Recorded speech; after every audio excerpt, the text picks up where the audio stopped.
Ողջույն, այսօր խոսելու եմ այն մասին, թե ինչու է Սամվել Կարապետյանը ամենամեծ Նիկոլականը, ինչպես նաև ներկայացնելու եմ, թե ինչքան գումար ենք ծախսել վերջին 5 տարում ազգային ժողովի պահպանման վրա, այդ թվում ընդդիմադիր պատգամավորների և ինչ ենք ստացել դրա դիմաց։ Նաև անդրադառնալու եմ ընտրություններին մասնակցող իմ կողմից ընտրված ուժերի, որոնց մասին խոսել եմ նախորդ եթերումս, նախընտրական ծրագրերին։ Սկսեմ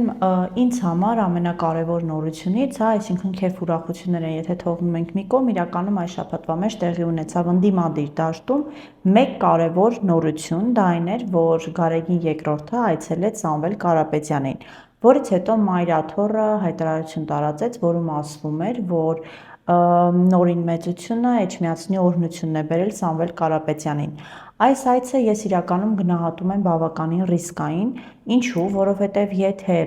Սամվել Կարապետյանի մոտ չի ստացվում ընտրություններին հավաքել իշխանափոխության համար անհրաժեշտ թվով ձայները կամ հետընտրական պրոցեսներ գեներացնել և օրինակ փողոցային պայքարի միջոցով հեռացնել Նիկոլ Փաշինյանին, այսինքն բազմաթիվ մարդկանց հանել փողոց, ապա Նիկոլ Փաշինյանը հերթական քարտն է ունենում ամենայն հայոց կաթողիկոս Գարեգին II-ի դեմ։ Այս սրված իրավիճակում, երբ Գարեգին II-ը իր աջակցությունն է հայտնում որևէ քաղաքական ուժի, այս դեպքում Սամվել Կարապետյանին, և վերջինս չի ստանում բավարար չափով քվե կամ չի կարողանում իր շուրջ հավաքել բավարար թվով մարդկային ռեսուրս, ստացվում է, որ Նիկոլ Փաշինյանը ճիշտ է դուրս գալիս Գարեգին II-ի մասով, երբ ասում է, որ կաթողիկոսը չունի ժողովրդի աջակցությունը։ Ես տեսնելով, թե ինչ է անում այսօր ուժեղ Հայաստանը, այսինքն եթե մենք վերլուծում ենք ելնելով այն քայլերից, որոնք ունենք մինչ այսօր, ապա չեմ տեսնում հեռանկար ոչ ընտրություններին Սամվել Կարապետյանի կողմից հաղթելու և ոչ էլ առավել ևս հետընտրական պայքար գեներացնելու մասով։ Եվ եթե 2021 թվականին մարդիկ ընտրեցին Նիկոլ Փաշինյանին վախենալով, այսպես ասած, նախկինների վերադարձից, այդ ֆունկցիան իր վրա, այսպես ասած, այդ ժամանակ վերցրել է Ռոբերտ Քոչարյանը, ապա այսօր շատերը ընտրելու են Նիկոլ Փաշինյանին, չուզենալով, որ հանկարծ իշխանության գա Սամվել Կարապետյանը։ Ես հիմա կներկայացնեմ այն կոպտագույն սխալները, որոնք կատարում է ուժեղ Հայաստանը։ Նախ փորձեմ ներկայացնել, թե ինչպես է Սամվել Կարապետյանը իր թիմի սխալների միջոցով օգնում Նիկոլ Փաշինյանին և շատ օգնում ի դեպ։ Ինձ մոտ տպավորություն է, որ Սամվել Կարապետյանի, այսպես ասած, PR-շիկները կամ հայ հասարակության մասին ունեն շատ վատ կարծիք, մտածում են այնքան դեգրադացված հասարակություն է, որ չի հասկանում ինչ է խոսում Սամվել Կարապետյանը, ինչի նկատի ունի, կամ Կարապետյանենք հույսը դրել են նրա վրա, որ դե ինչ ուզենք ասեն, եթե մեկը մի բան ասի, մի երկու կոպեկ կշպրտեն, սուս կմնա, էլի։ Նման մոտեցումը երկու պարագայում էլի միջալյոց շատ վնասակար է ներկայիս Հայաստանի համար և կարող է աղետաբեր հետևանքներ ունենա։ Ինչպես և խոստացել է, հիմա անդրադառնամ Սամվել Կարապետյանի մամուլի ասուլիսին, մի փոքր ձգվեց, սակայն չեմ կարծում, որ այս օրերի ընթացքում ինչ-որ էական բան տեղի ունեցավ, հետևաբար նորմալ է, որ մի քանի օր անց եմ խոսում այդ մասին։ Ամենակարևոր հարցը, որ մինչև այսօր բաց է մնում, այն է, որ եթե Սամվել Կարապետյանենց մոտ չի ստացվում անել իշխանափոխություն, ապա ինչ են անում։ Գնում են ազգային ժողով, թե ոչ։ Գիտեք, Սամվել Կարապետյանը այնպիսի վստահ դեմքով ասում է, որ դե մենք ենք հաղթելու, ես եմ հաջորդ վարչապետը, ինչ եք դրել քննարկում ընտրություններից հետո ինչ է լինելու։ Կարծես թե նա մեր փոխարեն 5 տարի շարունակ հետևում էր, թե ինչպես են ազգային ժողովում ընդդիմադիր պատգամավորները ուղղակի նսեմանում։ Այսինքն մենք 2021 թվականին լսեցինք Հայաստան դաշինքից, որ նրանք մասնակցում են ընտրություններին կրելու համար։ Հետո լսեցինք, որ նրանք գնում են ազգային ժողով, որպեսզի հեռացնեն Նիկոլ Փաշինյանին։ Հետո մենք 5 տարի հետևում էինք ազգային ժողովին, որպեսզի հասկանանք, թե ինչ են անում առհասարակ ընդդիմադիր պատգամավորները ազգային ժողովում։ Դուք տեղյակ եք, օրինակ, ընդդիմությունը քանի օրենսդրական նախաձեռնություն է կարողացել անցկացնել ազգային ժողովում այս 5 տարում։ 6, ընդամենը 6։ Հիմա ձեզ ներկայացնեմ, թե այդ ինչ կարևոր նախաձեռնություններ են եղել, որ մենք 5 տարի հետևում էինք ազգային ժողովի ընդդիմադիր պատգամավորների գործունեությանը, որոնք այս 5 տարում անցկացրել են ընդամենը այդ 6 հատիկ օրենսդրական փոփոխությունը։ Հերթով ներկայացնում եմ ձեզ, ուրեմն, 2 օրենսդրական նախաձեռնություն, որոնք հեղինակել է Աղվան Վարդանյանը, վերաբերում է ՀՀ դրոշին։ Մեկով օրենսդրական փոփոխությամբ ընդհանրապես սահմանվել է տոն օրերին ՀՀ դրոշի օգտագործման կանոնները, այսպես ասած, տեղակայման վայրը, ուսումնական հաստատություններում ինչպես պետք է օգտագործվի, եւ երկրորդը վերաբերում է նրան, որ եթե խախտվի այդ դրոշի օգտագործման կանոնները, ապա վարչական տուգանք է սահմանվում, այդ տուգանքի մասին է վերաբերում, շատ անչափ կարևոր օրենսդրական նախաձեռնություն ուժի համար, որը գնացել էր ազգային ժողով, հիշեցնեմ Նիկոլ Փաշինյանին հեռացնելու օրակարգով։ Հիմա երրորդ օրենսդրական փոփոխությունը վերաբերել է տեսալսողական մեդիայի մասին օրենքում փոփոխություն կատարելուն։ Դե գուցե մտածենք այնտեղ փորձել են լրագրողների համար ավելի լավ պայմաններ ստեղծել, հա, ինչ որ ազատ մամուլ, ազատ խոսքի համար ինչ որ պայմաններ ստեղծեն։ Օրենսդրական նախաձեռնությունը վերաբերում է հանրային հեռարձակողի խորհրդի անդամներին, որոնցից 6-ը ազգային ժողովն է հաստատում, այս 6-ից, այս օրենսդրական փոփոխությամբ սահմանվել է, որ այս 6-ից 3-ը պետք է կին լինեն, 3-ը տղամարդ, այսինքն 3-ը արական սեռի, 3-ը իգական սեռի։ Սրան էր վերաբերում զուտ սեռերին, հա, այսինքն ոչ քանակին, ոչ ինչ-որ խորհրդի գործունեությանը զուտ վերաբերում էր նրան, որ 3-ը պետք է տղամարդ լինեն, 3-ը կին, շատ նորից շատ կարևոր օրենսդրական փոփոխություն։ Մյուսը վերաբերում է վարչական իրավախախտումներին,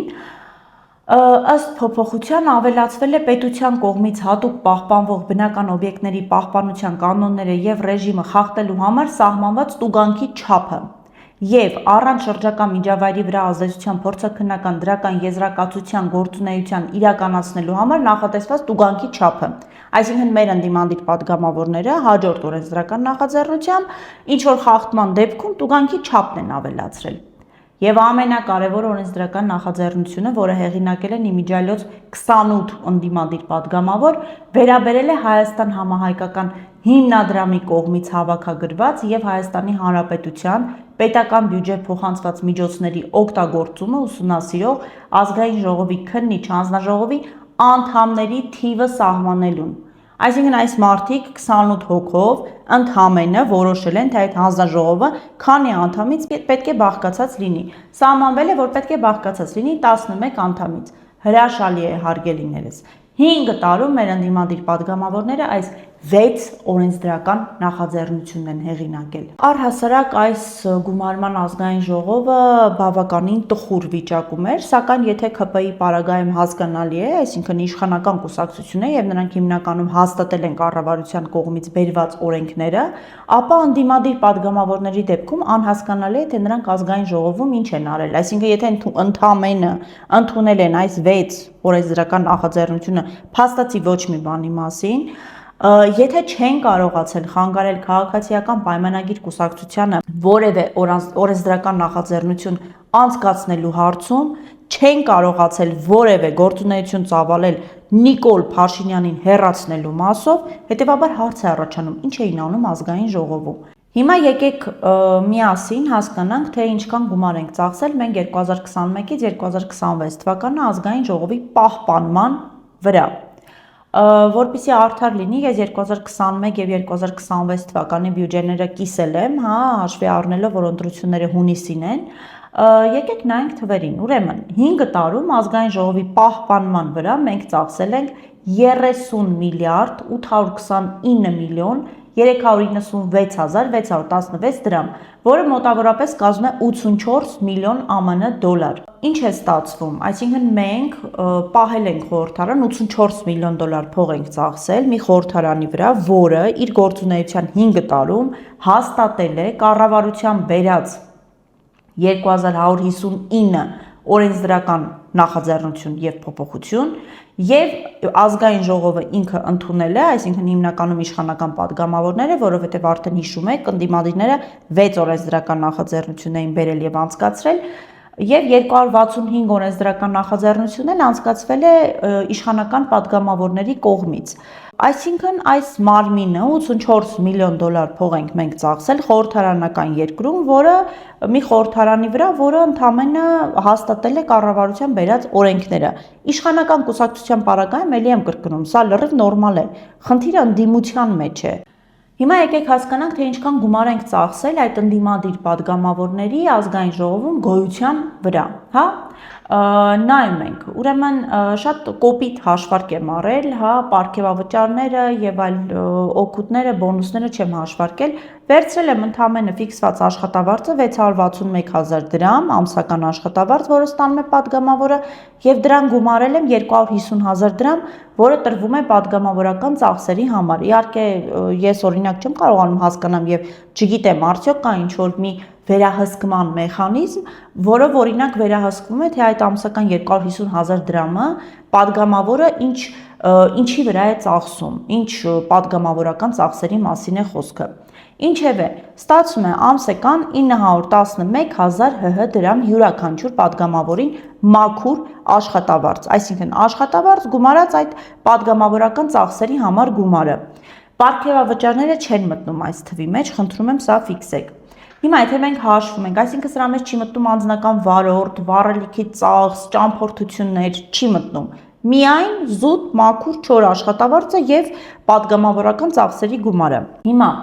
Հայաստան Դաշինքի 28 падգամավորի պահպանման վրա, այսինքն գոյության համար մենք 5 տարում ծախսել ենք 1,530,480,000 ՀՀ դրամ,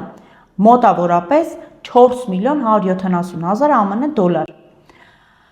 Հիմա ինձ մոտ օրինակ առաջանում է հարց, այս 4 միլիոն դոլարը մենք ծախսել ենք ինչի համար, այս 6 օրենսդրական նախաձեռնությունը անցկացնելու,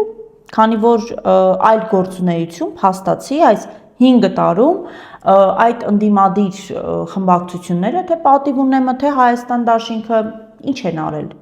Ես ինչու եմ շեշտադրումը կատարում հենց Հայաստան Դաշինքի վրա, քանի որ Հայաստան Դաշինքն էր գնում ազգային ժողով իշխանափոխություն անելու օրակարգով։ Ոնց էին անելու իշխանափոխությունը, այս 6 օրենսդրական նախաձեռնությամբ ոնց էին անելու, չեմ կարողանում ոչ մի կերպ հասկանամ։ Հիմա Սամվել Կարապետյան, մենք այն մարդիկ, ովքեր այս 5 տարին անցել են այս ամեն ինչի միջով։ Դուք ոնց եք պատկերացնում, որ մենք պետք է առանց իմանալու, թե դուք ինչ եք անելու, եթե իշխանափոխություն չանեք, այսինքն մենք նորից 5 տարի նստելու ենք եւ տեսնենք, թե ոնց են ձեր падգամավորները Նիկոլ Փաշինյանի մոտ ընդդիմություն աշխատում։ Ինչ եք անելու։ Եթե չեք հավաքում բավարար թվով ձայներ, եթե չեք կարողանում իշխանափոխություն անել, ինչ եք անելու։ Սա ամենակարևոր հարցն է, որին եթե դուք չեք պատասխանում, այդ վայրկյանից սկսած դուք դադարում եք լինել այն ընդդիմադիր ուժը, որին կարելի է վստահել։ Հիմա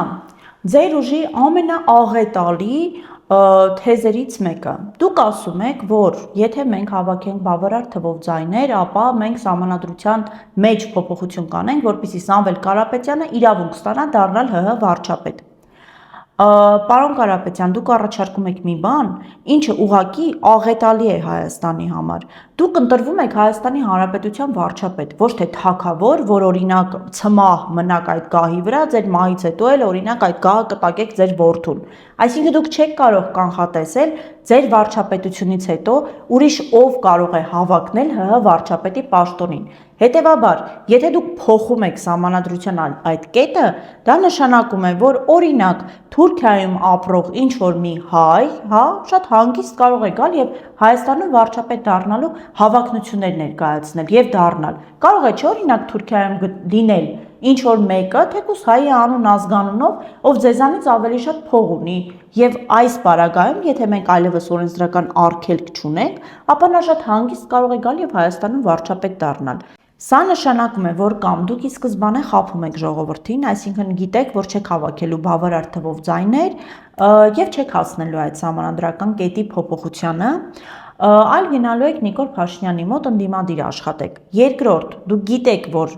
հավաքելու եք ձայներ մնացած ընդդիմադիր ուժերի հետ, սակայն դուք չեք լինելու Հայաստանի Հանրապետության վարչապետ, այլ ուրիշ մեկն է լինելու ՀՀ վարչապետ, հետևաբար նորից չեք հասնելու սահմանադրական այս կետի փոփոխությանը։ Եվ երրորդ, եթե դուք իրականում հավատում եք, որ դուք հավաքելու եք այդքան ձայներ եւ սահմանադրական այդ կետը փոփոխելով վարչապետ եք դառնալու, ապա դուք ուղղակի աղետաբեր տարբերակ եք Հայաստանի համար։ Ինչու, որովհետև եթե սահմանադրական այդ կետը փոխվում է, ապա դուք ապագայում Հայաստանի համար ստեղծում եք բավականին լուրջ ռիսկեր, որոնք այսօրվա Հայաստանի պայմաններում մենք այսօր արդեն իսկ ունենք բավականաչափ ռիսկեր, եւս մեկ ռիսկ ավելացնելու կարիք ամենևին չկա։ Հաջորդը դուք ձեր ասուլիսում ասում եք, որ քանի որ մենք 6 ամսում կարողացանք դառնալ թիվ 1 ընդդիմադիր ուժը, ապա պատկերացնում եք մենք ոնց Հայաստանը կծաղկեցնենք, կուժեղացնենք եւ այլն եւ այլն։ Պարոն Կարապետյան, դուք կատարյալ ապուշի տեղ եք դրել մեզ բոլորիս, հա? Այսինքն դուք իրականում հավատում եք, որ դուք դարձել եք Հայաստանի թիվ 1 ընդդիմադիր ուժը։ Այսինքն դուք չգիտեք ինչի հիման վրա է ձեր ուժի շուրջ բոլորը տարբեր ինչի հիման վրա են այդ մարդիկ հավաքվել, հա? Ես հասկանում եմ, որ կան նաև նորմալ մարդիկ, որոնք ձեր շուրջ են համախմբվել, եւ ես կարծում եմ, որ նրանցից որոշները գուցե մինչև ընտրություններ դուրս էլ գան, եթե նույն ձև դուք շարունակեք։ Սակայն մարդկանց մեծամասնությունը հավաքվել է ձեր ռեսուրսի շուրջ։ Նրանք չեն հավաքվել ձեր գաղափարախոսության, ձեր օրակարգի, ձեր առաջարկած փայլուն մտքերի շուրջ։ Նրանք հավաքվել են բացառապես փողի շուրջ։ Եվ գիտեք ինչն է խնդիրը, որ հենց նման մոտեցումը շատ վտանգավոր է ներկայիս Հայաստանի համար։ Ներկայիս իրավիճակում Հայաստանին ոչ դուք, ոչ որևէ մեկը չի կարող փրկել։ Այսինքն մեզ հիմա փրկիչներ պետք չեն։ Մեզ հիմա պետք է հակառակը բարձրացնել հասարակության գիտակցության մակարդակը, բերել հասարակությանը այն մտքին, որ մենք բոլորս միասնաբար հասկանալով, թե ինչ է կատարվում եւ կատարելով ընտրություն քաղաքական նորմալ ուժերի մեջ, այսինքն մարդկանցից, ովքեր ունեն քաղաքական օրակարգ, ովքեր առաջարկում են ռացիոնալ adekvat ծրագրեր, միայն այդ պարագայում մենք կարող ենք փրկել, այսպես ասած, Հայաստանը։ Մենք բոլորս, Հայաստանը չի կարող փրկել մի ուժ, որը ձևավորվել է ինչ-որ մարդու կապիտալի շուրջ։ Այսօր Հայաստանին օդ ու ջրի պես անհրաժեշտ են էլիտաներ, որոնք ցավոք սրտի մենք չունենք։ Իմիջիալոց էլիտաները կարող էին այո փրկել, բայց ցավալիորեն չեն ձևավորվել։ Եվ որոնք էլ որ ձևավորվել են 90-ականներից սկսած, ձևավորվել են նորից ռեսուրսի շուրջ, փողի շուրջ, ինչի պատճառով մենք այսօր ունենք այն վիճակը, ինչը որ ունենք։ Եվ թող չստեղծվի տպավորություն, թե ես ինչ-որ բացասական վերաբերմունք ունեմ ձեր անձի շուրջ կամ ձեր թիմի մասին, ամենևին։ Ես անկեղծորեն ուրախ կլինեի, եթե դուք կարողանայիք հավաքել իրականում քաղաքական թիմ, ունենայիք նորմալ, adekvat նախընտրական ծրագիր եւ օրակարգ, աշխատող օրակարգ։ Սակայն այն ինչ դուք այսօր անում եք, այդ պոպուլիստական քարոզարշավը, այդ քեֆ ուրախությունը, ոչ մի բանի մասին հայտարարությունները, այդ ամենը օգնում է Նիկոլ Փաշինյանին։ Հաջորդ կարևոր խնդիրը՝ դուք քաղաքականությունը շփոթում եք բիզնեսի հետ։ Դուք որպես օրինակ բերում եք ձեր հաջող բիզնես գործունեությունը եւ ասում եք, դե քանի որ ես լավ բիզնեսմեն եմ եղել, ապա տեսեք ինչ լավ վարչապետ կարող եմ լինել եւ ոնց կարող եմ ծաղկեցնել Հայաստանը։ Պարոն Կարապետյան, դրանք շատ տարբեր, բոլորովին տարբեր ոլորտներ են։ Եվ եթե որևէ մեկը կբերի Թրամփի օրինակը, ապա այստեղ պետք է ի նկատի ունենանք, որ Թրամփը նախագահ է մի երկրում, որը ունի ինստիտուցիոնալ առումով բավականին կայացած վիճակ։ Վերջին հաշվով ԱՄՆ-ի համար տարբերություն չկա իրականում, թե ով կլինի նախագահան, քանի որ այդ երկիրը ունի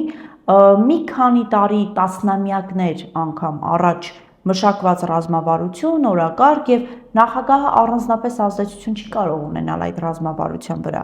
Բայց Հայաստանի պարագայում իրավիճակը լրիվ այլ է։ Ես դեռ չեմ խոսում այն մասին, թե օրինակ Թրամփը որքանով է լավ նախագահ, ասենք ըստ ԱՄՆ քաղաքացիների։ Հիմա վերադառնալով ձեզ, ինձ մոտ տպավորություն է, որ դուք Հայաստանի քաղաքացիներին ավելի շատ վերաբերվում եք որպես աշխատողների, հա, այսինքն դուք ամբողջ կյանքում զբաղվել եք բիզնեսով եւ ձեզ համար այդ աշխատող գործատու հարաբերությունները քաղաքականության մեջ էլ է տեղափոխվել։ Դուք խոստանում եք միայն ինչ-որ տնտեսական հնարավորություններ, աշխատավարձեր, աշխատատեղեր, տնտեսական օգուտներ, ասում եք, որ պատրաստ եք հարաբերություններ ստեղծել բոլոր այն երկրների հետ, որոնք Հայաստանին օգուտ կտան։ Պարոն Կարապետյան, դա բիզնես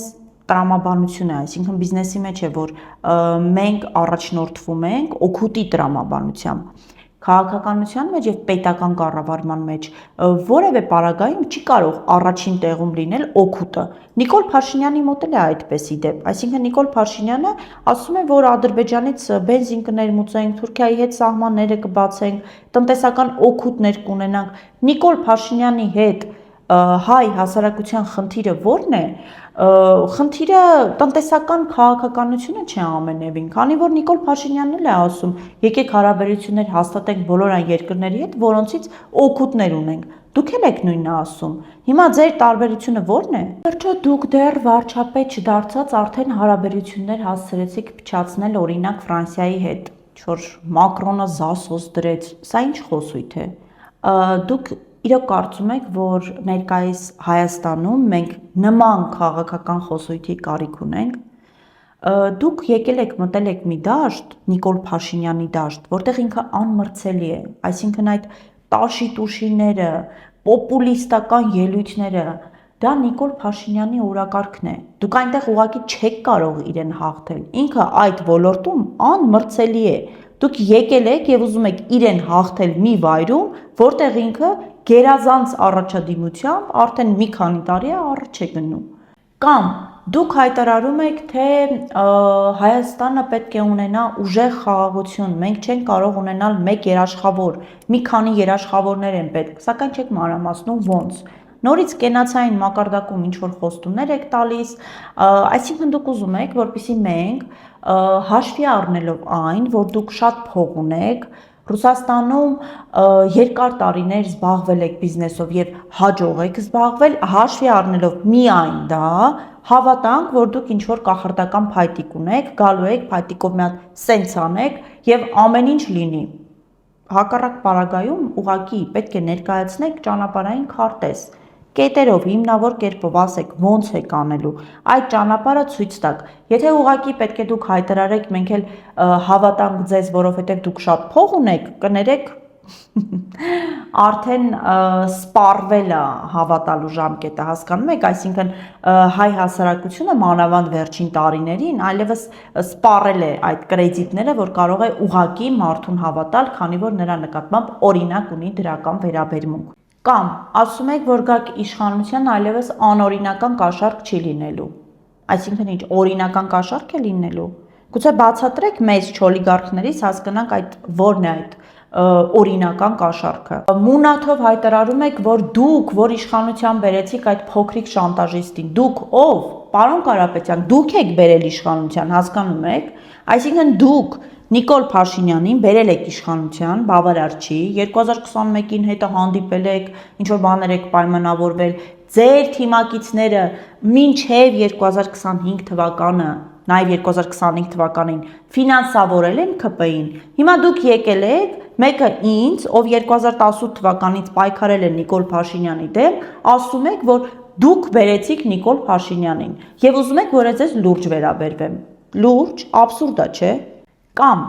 հայտարարում եք, որ եթե դուք գաք իշխանության, ապա Հայաստան կբերեք տրանսազգային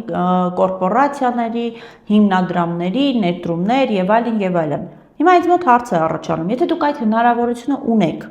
ունեցել եք, բարձր չէ, որ այսօր չեք ունեցել, նախկինում էլ եք ունեցել, ապա ի՞նչն է ձեզ խանգարել, որ դա չեք արել մինչև օրս։ Ինչու է պարտադիր պետք, որ դուք գաք իշխանության, որպեսզի դա անեք։ Օրինակ Տիգրան Արձաքանյանը Հայաստան էր բերել MTS-ին, բա դուք ինչի չեք բերել։ Ինձ մոտ կարող է, չէ, առաջանալ հիմնավոր կասկած, այսպես ասած, որ դուք դա չեք արել եւ ձեզ պետք է իշխանություն, որպեսզի դա անեք, այսինքն միայն այդ պարագայում դուք անեք, ինչի համար, որ օրինակ դուք էլ օգուտներ ունենաք այդ կազմակերպությունների եւ հիմնադրամների Հայաստան գալուց։ Եթե դա այդպես է, ուրեմն այստեղ ես կարող եմ հարցականի տակ դնել ձեր հայրենասիրությունը, քանի որ եթե դուք ունեցել եք հնարավորություն նման խոշոր հիմնադրամների, կորպորացիաների Հայաստան բերելու, ապա ձեզ ամենևին իշխանություն պետք չէր դա անելու համար։ Դա կարող եք հաջող կերպով անել, թե Ռոբերտ Քոչարյանի կառավարման տարիներին, թե Սերժ Սարգսյանի կառավարման օրոք, թե նաև Նիկոլ Փաշինյանի օրոք, առավել եւս, որ վերջինիս հետ բավականին ջերմ հարաբերություններ ունեիք մինչև վերջին շրջանը։ Իդեպ, ձեզանից ավելի որևէ մեկը մինչ օրս դեռ չէր արժևորել Նիկոլ Փաշինյանին։ Ձեր ասուլիսի ժամանակ դուք հայտարարեցիք, որ Նիկոլ Փաշինյանը տարիներ շարունակ վախի մեջ է պահում նախկիններին, վախի մեջ է պահում բիզնեսմեններին, որ ՔՊ սանկցիոն ցուցակը ամենավտանգավորն է աշխարհում, Հայաստանում չկներեք, աշխարհում։ Այսինքն, եթե այս մարդիկ այսքան ուժեղ դեմքեր են, բա ինչի ենք փոխում։ Հաջորդը, չեք կարողանում գնահատական տալ Նիկոլ Փաշինյանի կառավարության գործունեությանը։ Ասում եք, դե ես չեմ կարող ասել, դավաճան է, գործակալ է, որ գամ իշխանության ինչ-որ գիտնականների խումբ պետք է ստեղծենք, հատուկ ինստիտուտներ, որոնք ուսումնասիրեն վերջին 8 տարվա իշխանության գործունեությունը, ովքեր դավաճան են կպատժվեն, ովքեր ուղղակի վախեցել են, թույլ են եղել, չեն պատժվի։ Դուք անգամ պատկերացում չունեք այս մասով, այսինքն դուք անգամ գործող իշխանությունների գործունեության մասին հստակ պատկերացում չունեք մինչ այս պահը։ Հիմա, ի նկատի ունենալով վերոնշյալը, ես տեսնում եմ, որ դուք, երբ որ ասում եմ, որ դուք ամենամեծ նիկոլականն եք, ինչի վրա եմ հենվում, դուք անվտանգային առումով նույն գծի մեջ եք, ինչի մեջ է Նիկոլ Փաշինյանը, նորից ասում եք ուժեղ խաղաղություն, բայց չեք ասում ոնց, այսինքն ուզում եք, որ մենք ձեզ ուղղակի հավատանք, ես չեմ կասկածում, որ եթե պետք լինի, օրինակ դուք երթվեք, բայց նույն պոպուլիստական վիճակն է ստացվում, այսինքն ճանապարհային քարտեզ չկա։ Երկրորդը, դուք առաջարկում եք այն տնտեսական ծրագրերը, որոնցից մեծ մասը ՔՊ-ն իրականացնում է, եւ իր նախընտրական ծրագրում նաեւ նշված է, որ շարունակելու է դրանց իրագործումը։ Երրորդը, դուք մինչ օրս չեք կողմնորոշվել Նիկոլ Փաշինյանի կառավարությունը, կառավարության անդամները, իշխանությունը դավաճան են, գործակալ են, վախկոտ են, թե ինչ են, այսինքն չունեք գնահատական նրանց իշխանությանը, բայց միևնույն ժամանակ դուք վստահ եք, որ նրանք վախի մեջ են պահում երկար տարիներ բոլորին։ Դուք նույն պոպուլիստական գծի մեջ եք, ինչ որ ՔՊ-ն, հա, նորից ամբողջ օր ինչ որ համերգների մեջ, քեֆ ուրախությունների մեջ, ուտուշ-խմուշների մեջ, ուզում եմ հասկանամ ինչի վրա եք այդքան երջանիկ եւ ուրախ։ Հայաստանի ներկայիս վիճակի այդ որ կետներ ձեզ այդքան ուրախացրել։ Ինչի վրա ենք ուրախանում։ Հետևաբար, դուք իրականում ամենամեծ նիկոլականն եք, որովհետեւ դուք նույն բանն եք անում, ինչ անում է քաղաքացիական պայմանագիր կուսակցությունը։ Տարբերությունը միայն այն է, որ դուք ինչ որ ժամանակահատվածում բարեգործություններ եք արել Հայաստանի համար, ինչը ես չեմ կարող ուրանալ, այո, ապրեք, շատ լավ բան եք արել։ Դուք հաջողակ բիզնեսմեն եք, նորից ողջունելի է։ Կներեք, բայց Հայաստանի ներկայիս պայմաններում դա շատ քիչ է, որպեսզի որպես ընդդիմություն դուք վստահության արժանանաք եւ մարդիկ ձեզ քվե տան, չիմանալով, թե ինչ է լինելու իրենց քվեի հետ, անգամ վստահ չլինելով, որ օրինակ դուք կարող եք դառնալ ՀՀ վարչապետ։ Եվ ամենակարևոր հարցը, որ դուք չեք ասում, եթե օրինակ չկարողանաք իշխանափոխություն անել, ինչ եք անելու։ Նորից գնալու եք Նիկոլ Փաշինյանի մոտ եւ համար ընդդիմություն աշխատեք։ Քանի որ ձեզանից հիմա կերտում են մի կերպար, որը Նիկոլ Փաշինյանի չինական տարբերակն է, հա, ուրիշ չգիտեմ ոնց ձևակերպեմ, եւ դուք մտել եք մի հարթության մեջ, որի հետ դուք ընդհանրապես որևէ կապ չունեք։ Ուղղակի զուտ որպես ընդդիմադիր, եթե իհարկե դուք ընդդիմադիր եք, ձեզ խորհուրդ եմ տալիս փոխեք այդ մարդկանց։ Եվ ինձ համար ձեր ուժի հետ կապված կարմիր լույս վառվեց այն ժամանակ, երբ որ իմացա, թե ինչու չի կայացել ՀԱԿ-ի հետ կոալիցիան։ Իդեպ այս մասով դուք ստում եք, դուք ասում եք, թե տարբեր օրակարգեր եք ունեցել, բայց դա այդպես չի եղել։ Դուք բանակցել եք, պայմանավորվել եք, համաձայնության եք եկել, գնացել եք մասնակցել եք ՀԱԿ-ի համագումարին, հա, այսինքն պայմանավորվել եք այդ մարդկանց հետ։ Եվ հետո ինչ-որ մի օր ուղղակի զարթնել եք եւ միակողմանի որոշել եք խզել պայմանավորվածությունը։ Սա նոր ձևավորվող քաղաքական ուժի համար, առհասարակ որևէ քաղաքական ուժի համար շատ վատ ազդակ է։ Սա նշանակում է, որ ձեզ վրա չի կարելի հույս դնել, այսինքն ձեզ հետ չի կարելի պայմանավորվել։ Իդեպ այս մասով եք նման ՔՊ-ին։ Այսինքն մարդիկ ձեզ հետ բան են պայմանավորվում, բայց դուք հետո միակողմանի փոշմանում եք եւ հետ եք կանգնում ձեր պայմանավորվածությունից։ Սա նույնպես շատ վատ է։ Նաև ես օրինակ շատ բացասական եմ գնահատում հայաքվեի հետ ձեր միացումը, ինչի, որովհետև հայաքվեն ձևավորվել էր, բոլորս հիշում ենք, ինչ նպատակով էր ձևավորվել, որպեսզի օրինագիծ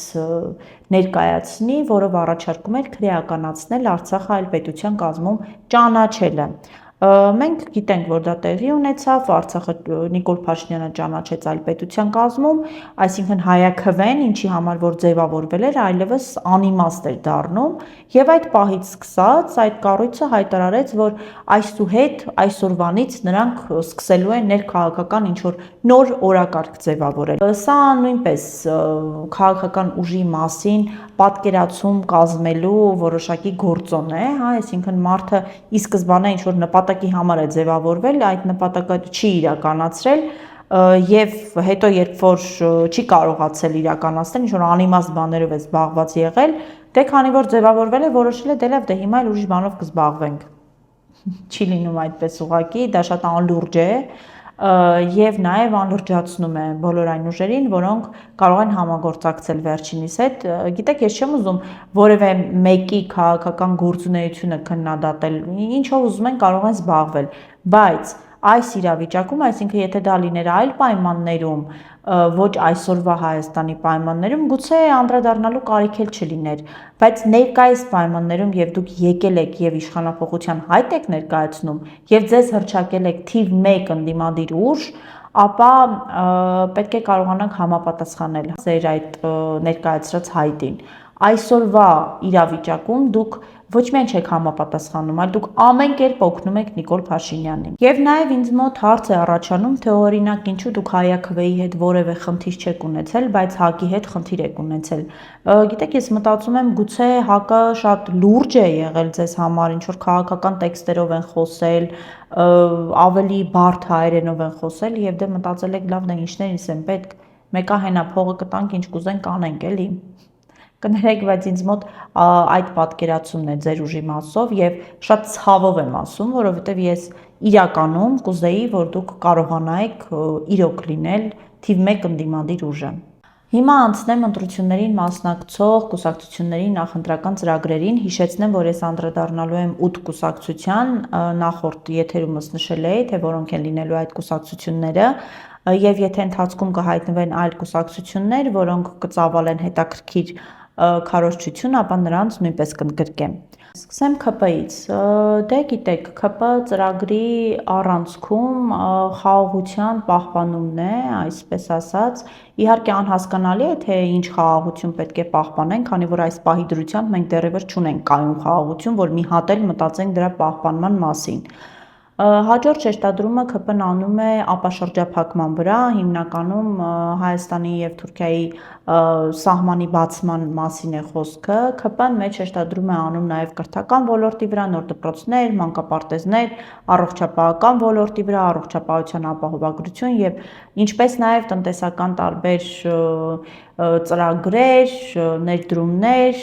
տարբեր տիպի արտոնություններ եւ այլն եւ այլն։ Գիտեք, իրականում ՔՊ-ի ծրագրին անդրադառնալը անշնորհակալ գործ եմ համարում, հաշվի առնելով այն, որ 2021 թվականին օրինակ նույն ՔՊ-ն իր նախընտրական ծրագրում խոստանում էր, որ ապահովելու է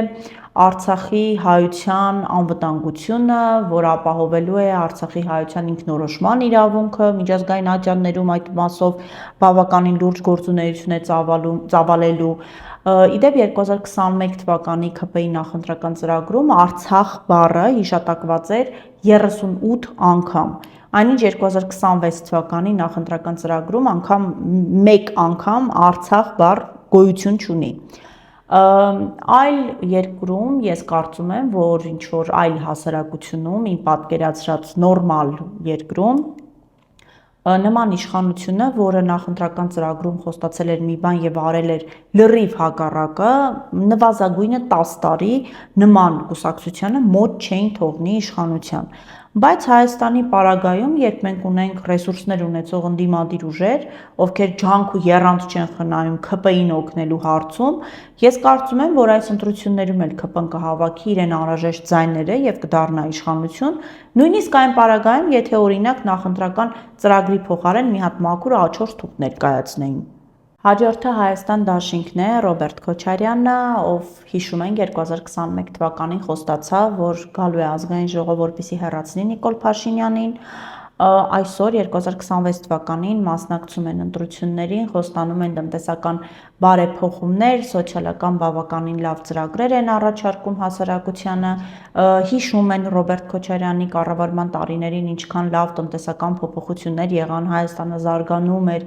չգիտեմ, ինչ որ նոր բիզնես միջավայրեր ձևավորվում եւ այլն եւ այլն, խոստանում են, որ կվերաբացեն գյուղատնտեսության նախարարությունը, տեսնեմ էլ ինչ էին խոստանում, արդյունաբերության վերածնունդ են խոստանում, ինչպես նաև խոստանում են գյուղացիներին 0%-ով վարկեր տրամադրել եւ բնականաբար տնտեսական նոր հաջողություններ։ Ընդհանուր առմամբ բավականին պոզիտիվ սոցիալ-տնտեսական ուղղվածություն ունեցող ծրագիր է առաջարկում Հայաստան դաշինքը,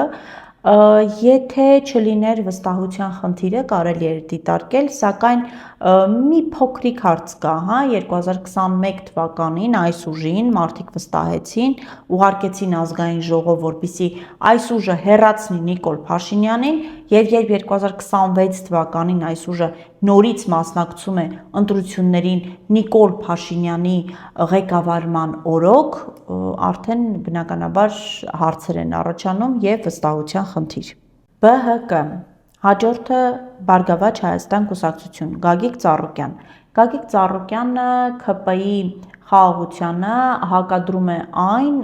որ պետք է մենք ունենանք երաշխավորված խաղաղություն, այսինքն այն պետք է հենված լինի տարածաշրջանում ռազմավարական հավասարակշռվածության վերականգնման եւ պահպանման վրա։ Ինչ է սա նշանակում, այսինքն ռազմական, տնտեսական եւ քաղաքական հարթություններում մենք պետք է ունենանք համապատասխան պայմանավորվածություններ եւ ամրագրումներ։ Տարբերությունը ԲՀԿ-ի եւ ՔՊ-ի խաղաղության մասով այն է, որ ԲՀԿ-ն ասում է, որ խաղաղություն մենք չենք կարող ունենալ միայն թուղթ ստորագրելով,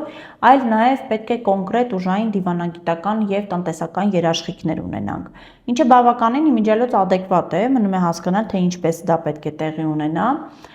ԲՀԿ-ն նաև խոստանում է ներդրումներ, տնտեսական ակտիվություն, ընտրողներին գայթակղող մի շատ լավ կետ ունի իմիջիալոց ԲՀԿ-ն իր ծրագրում, որի իրագործումը իհարկե այդքան էլ լավ չեն պատկերացնում, բայց քարոզչական մասով փայլուն է։ Նրանք առաջարկում են մինչև 3 միլիոն դրամ վարկ ունեցողներին համաներում հայտարարել պետության կողմից, հրաշալի գաղափար է իմիջիալոց, ձայներ հավաքելու մասով եմ ասում, Ընդհանուր առմամբ բավականին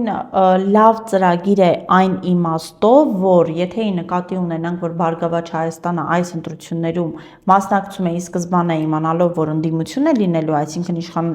իշխանություն ստանձնելու ռացիոնալ, այսպես ասած, հնարավորություն այս պահին չկա։ Հետևաբար նախընտրական ծրագիրը առաջարկված է ավելի շատ ընտրողներին գրավելու համար, այս մասով բավականին դրական կարելի է գնահատել, նորմալ ծրագիր է, անցողիկ շեմը հաղթահարելու համար հանգիստ կարող է աշխատել։ Ուժեղ Հայաստան։ Ուժեղ Հայաստանը, դե ինչպես գիտենք, հայտարարում է, որ ինքը թիվ 1 ընդդիմադիր ուժն է, իշխանափոխության հայտ է ներկայացրել, վերևում խոսեցի արդեն իրենց մասին, նրանց ծրագրի ամենագայթակղիչ խոստումը դա 300,000 աշխատատեղի խոստումն է, 150,000 դրամ աջակցություն են առաջարկում սոցիալապես անապահով ընտանիքներին, 10,000 հատ դրոն, Հայաստան բերել, դեղերը 20%-ով էժանացնել, ուժեղ բանակ, մի քանի միջազգային երաշխավորով ապահոված խաղաղություն եւ այլն եւ այլն։ Այս բոլորը իհարկե շատ լավ է, այսինքն ուժեղ Հայաստանի ծրագիրը ընդհանուր առմամբ բավականին կենացային տրամադրության մեջ է, սա ենք անելու, նա ենք անելու, բերելու ենք բոլորին ներդրումներ, փողեր, բոլորը լավ է կապրելու, սա լավ է լինելու, բայց ոնց, ինչ միջոցներով, ինչ ճանապարհով անհայտ է։ Եվ մինչև ուժեղ Հայաստանը չի պատասխանել վերևում իմ թվարկած հարցերին եւ ամենակարևոր հարցին, որ եթե իշխանափոխություն չանի, ապա ինչ է անելու, գնալու է ազգային ժողով թե ոչ, ապա Հայաստան դաշինքի հետ միասին ես նրանց դիտարկում եմ Նիկոլ Փաշինյանին օգնող ուժերի շարքում։ Հետևաբար կարծում եմ, որ որպես ընդդիմադիր ուժ նրանց այս փուլում չարժի դիտարկել։ Եթե նրանք կպատասխանեն այդ հարցերին եւ կհիմնավորեն իմ վերած կոնկրետ կետերով այն վտանգները, որոնք ես ինքս արձանագրել եմ, եթե ցույց կտամ, որ դրանք վտանգ չեն, այդ դեպքում կարելի է դիտարկել։ Այս պահի դրությամբ ես կարծում եմ,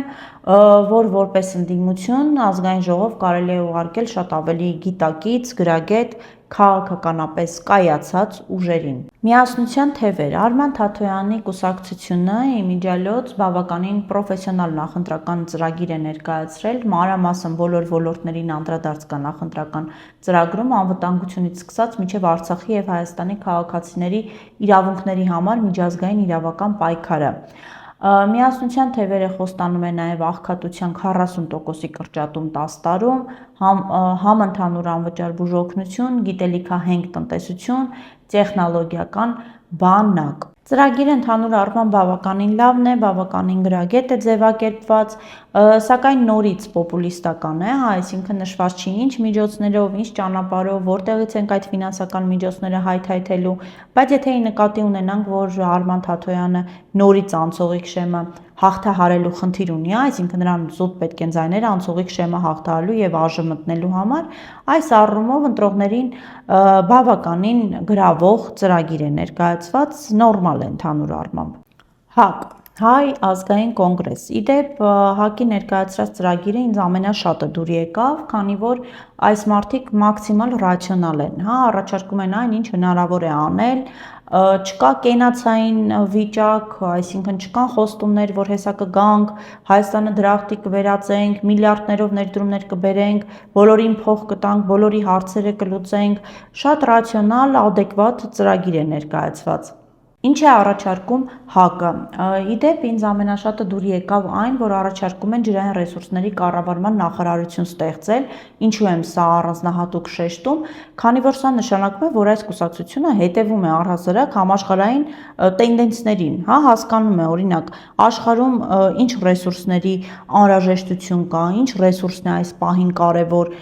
երբ մարդիկ առաջարկում են ջրային ռեսուրսների կառավարման նախարարություն ստեղծել, դա նշանակում է իրանք հետևում են աշխարհի իրադարձություններին, տեղյակ են, քաղաքականապես շատ ավելի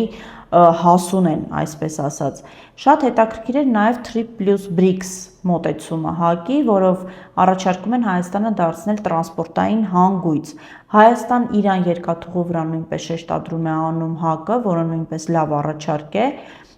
եւ կարող է դառնալ Հայաստանի ապաշրջափակման եւ տնտեսական անվտանգության կարևոր նախագիծ։ ՀԱԿ-ի նախընտրական ծրագիրը իրականում ամենաադեկվատն ու ամենաիրատեսականն է։ Հիմա գուցե հարց առաջանա, թե օրինակ ինչու է կարևոր նախընտրական ծրագիրը, եթե ես խոսում եմ այն մասին, որ մենք ընտրում ենք ընդդիմադիր ուժ։ Հիմա բացատրեմ, տեսեք, երբ մենք ազգային ժողով որպես ընդդիմություն ուղարկում ենք մի ուժի, ով ներկայացրել է նախընտրական ծրագիր պոպուլիստական, կենացային մակարդակում, այսինքն նախընտրական ծրագրից մենք արդեն կարող ենք որոշակի պատկերացում կազմել այդ ուժի մասին։ Եթե այդ ուժը իր նախընտրական ծրագիրը, որը այսպես ասած իր այցեքարտն է ընտրություններում ավելի պոպուլիստական, կենացային մակարդակի ծրագիր է առաջարկներ է անում, սա նշանակում է, որ ազգային ժողովում այդ ուժը զբաղվելու է պոպուլիզմով, այսինքն ՔՊ-ի հետ, Նիկոլ Փաշինյանի հետ 5 տարի նորից գոռգռալու են միմյանց վրա, հիմնականում Նիկոլ Փաշինյանն են գոռգռալու եւ որևէ լուրջ հարց չի քննարկվելու։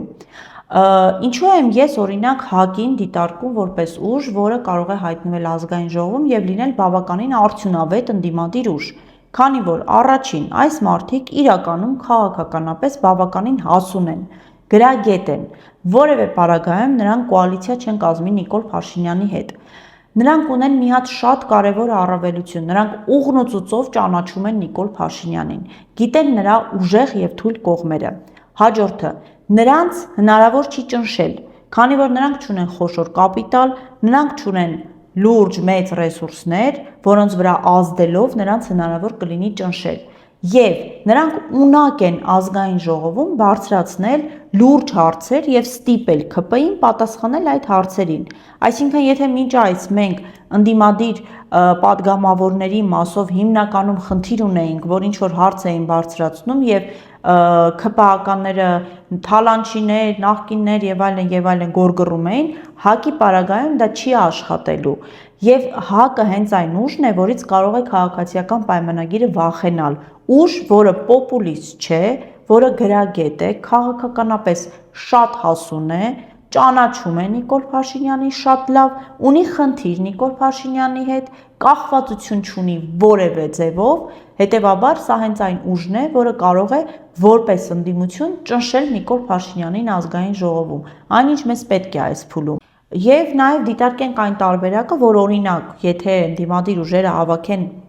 բավարար չափով ձայներ իշխանափոխություն անելու համար, ապա վստահ եմ, որ ՀԱԿ-ը կոալիցիա կկազմի ընդդիմության հետ եւ բացառում եմ, որ վերջինս որևէ ձևով կոալիցիա կազմի ՔՊ-ի հետ։ Սա նույնպես կարևոր է։ Հաջորդը ժողովրդավարական համախմբում։ Այս ուժը բավականին հետաքրքիր ծրագիր է ներկայացրել նույնպես։ Ծրագրի առանցքում ինքնության պահպանումն է,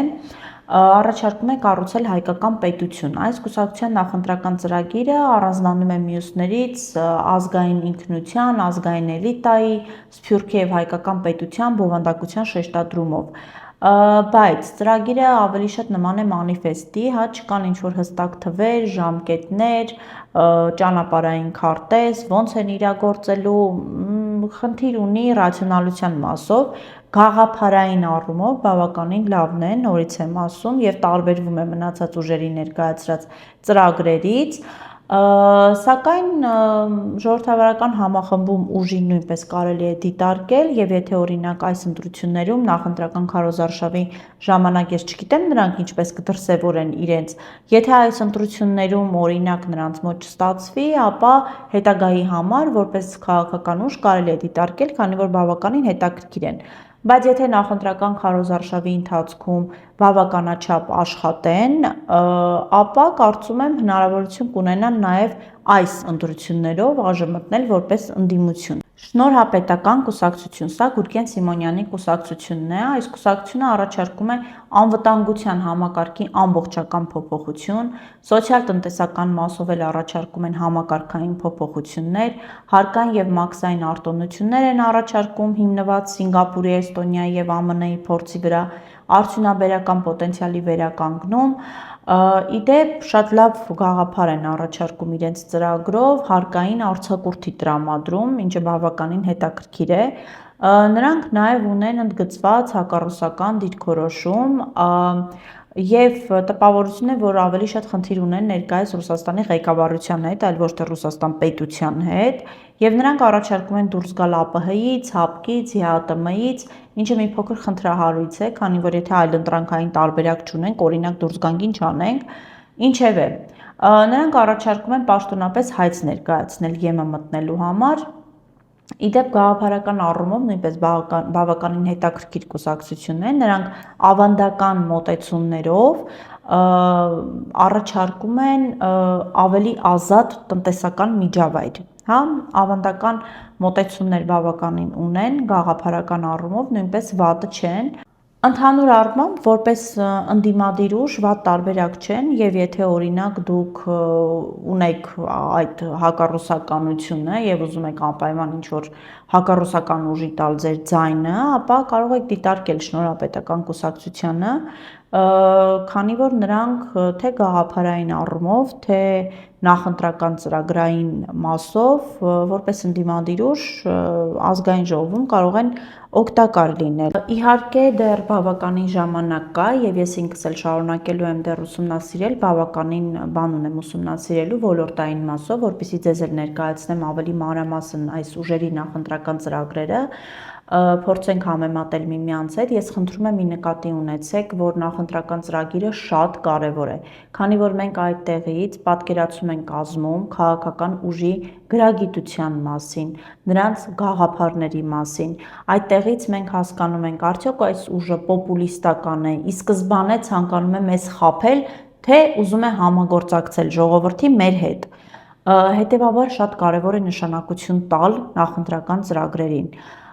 Ես հասկանում եմ, ես գիտեմ, որ դա բավականին ժամանակատար է, բոլոր կուսակցությունների նախընտրական ծրագրերը կարդալ, փորձել հասկանալ ինչ են առաջարկում, հետևաբար ես ինքս կներկայացնեմ ըստ ոլորտների եւ դուք արդեն կկողմնորոշվեք ըստ ձեր նախասիրությունների, այսպես ասած։ Եվ նաեւ նախընտրական ծրագիրը մեզ հնարավորություն կտա ի սկզբանե հասկանալ արդյոք այդ ուժը կարող է լինել որպես ընդդիմություն արդյունավետ ուժ ազգային ժողովում, Արդյոք կաշկանդված չի լինի, արդյոք նորից չի ծալվի Նիկոլ Փաշինյանի տակ, թե իրեն կդրսևորի արդյունավետ կերպով եւ մենք նորից օրինակ միլիոնավոր դոլարներ չենք ծախսի, չիմանալով թե ինչի համար եւ հանուն ում։